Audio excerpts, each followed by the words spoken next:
If I were to upload a video covering the entire length of this flight, it would be just about 22 minutes long. That's how short this flight was.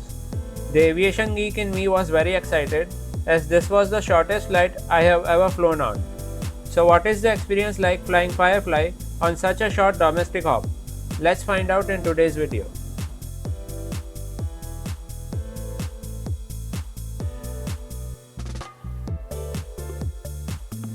Hello and welcome to IH Aviation and Travel.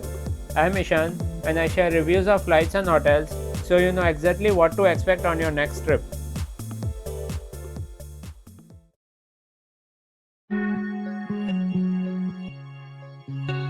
Right now, we are heading to Penang International Airport, located in the southeastern part of the island. From Georgetown, the drive to the airport takes around 30 to 45 minutes, depending on traffic. And yes, traffic here can get quite bad, so be sure to factor that in while planning your journey.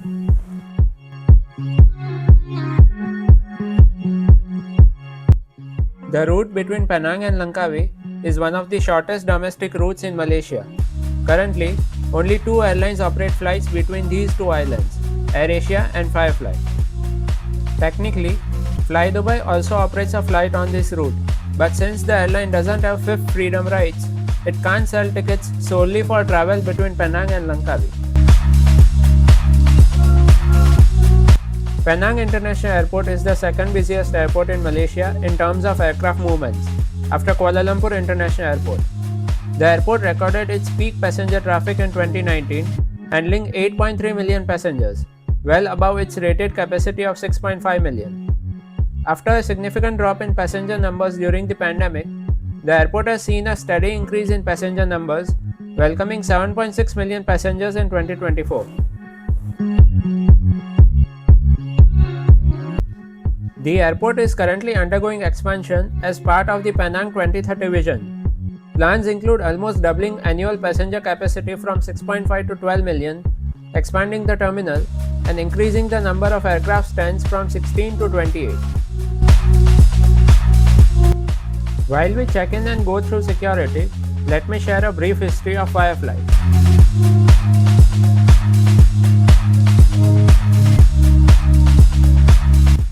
Firefly is a wholly owned subsidiary of the Malaysian Aviation Group, which is also the parent company of Malaysia Airlines. Established on 3rd April 2007 as a regional carrier, the airline operates domestic flights within Malaysia as well as some international flights to Singapore, Thailand, Indonesia, and Philippines.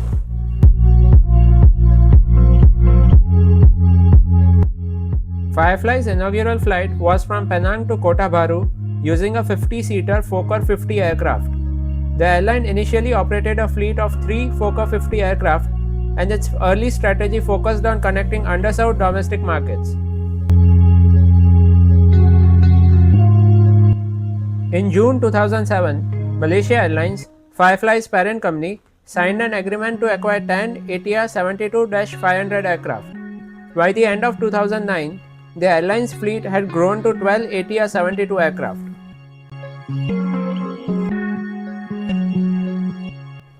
Firefly added Boeing 737-800 aircraft to its fleet in December 2010.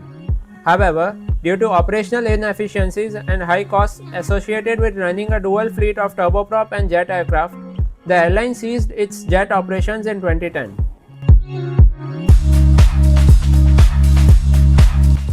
In 2019, Firefly's role was reassessed as part of Malaysian Aviation Group's long-term business plan, which identified the airline as a key component in the recovery of Malaysia's aviation sector.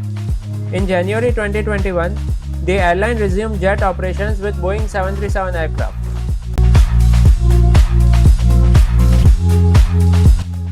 In January 2024, the airline returned to Kuala Lumpur International Airport after a 13-year hiatus after it ceased jet operations in 2011. Effective 19th August 2025, the airline has entirely moved its jet operations from Subang Airport to Kuala Lumpur International Airport.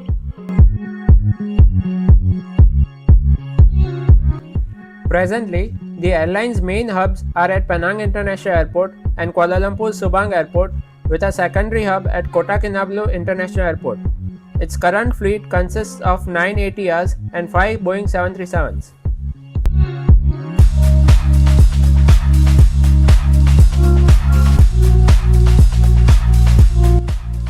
Here's our aircraft, a Boeing 737-800 registered 9 Mike Lima Hotel, delivered brand new to Malaysia Airlines in October 2010 and transferred to Firefly in March 2022.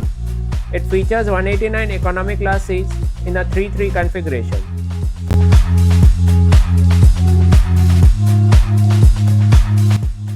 Boarding began right on time at 4:40 p.m.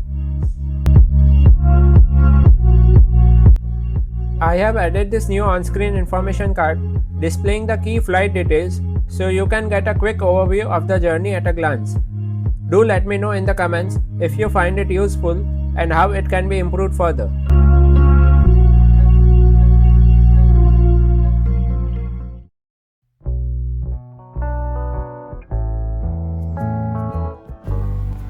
At first glance, I really like the grey and orange color combination the airline has gone with.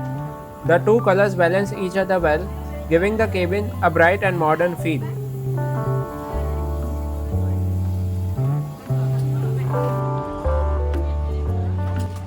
Content creators like myself, who are pretty new at this, are motivated and appreciate the likes and comments even more.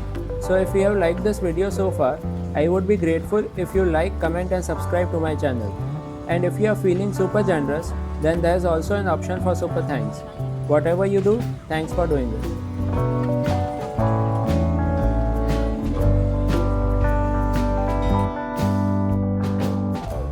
These new seats on Firefly 737s are identical to those found on Malaysia Airlines retrofitted 737s. Each seat features USB-A and USB-C charging ports, a standard tray table, a literature pocket, and a mobile device holder. The legroom is really good for a low-cost carrier.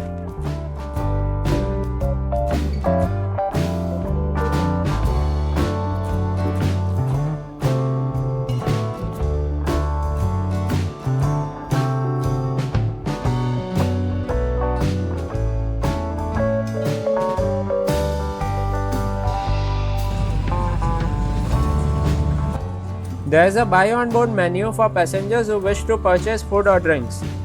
The airline also sells branded merchandise as well as aircraft models on board. The in-flight magazine is the same as what you will find on Malaysia Airlines.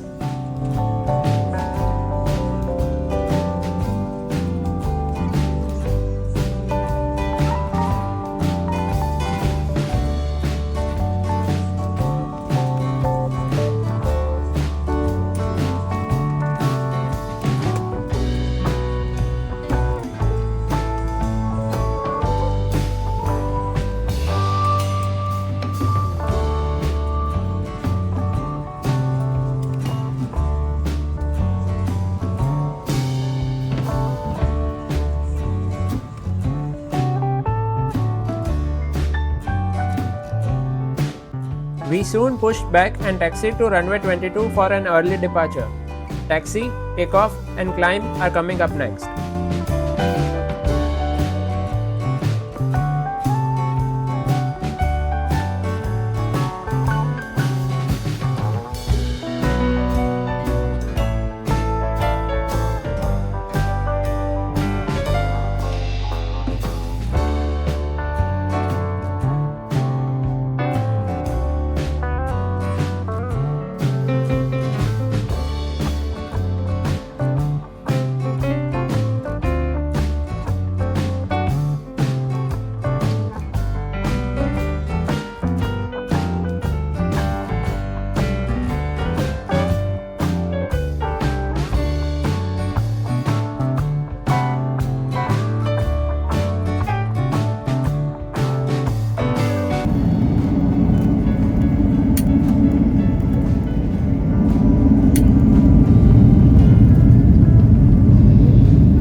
Despite being a low-cost carrier, Firefly offers complimentary snacks to all passengers, irrespective of the fare class.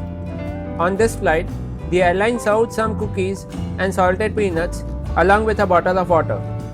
I honestly didn't expect complimentary snacks from Firefly, let alone on a flight this short.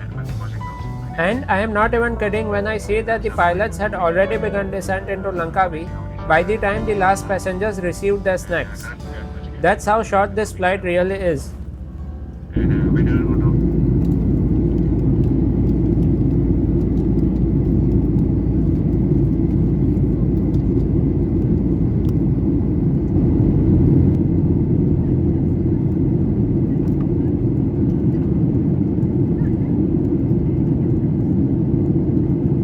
Descent, approach, and landing are coming up next. Meanwhile, I will also sum up my experience flying Firefly.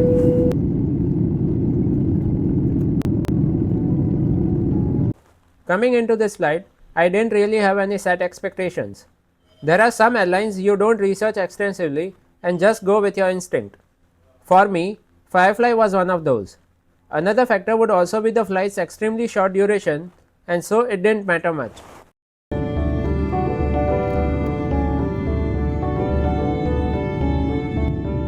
Overall, this was a great flight. Although the flight was rescheduled once and delayed by nearly 2 hours, the change was communicated well in advance, which I really appreciated.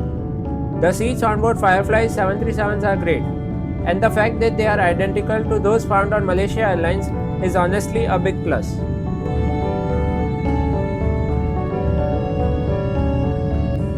Combine that with friendly service from the crew, complimentary snacks, and above average legroom, and Firefly turns out to be a solid airline to fly with. I would certainly not hesitate to fly with them again in the future.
I hope you enjoyed this flight review today.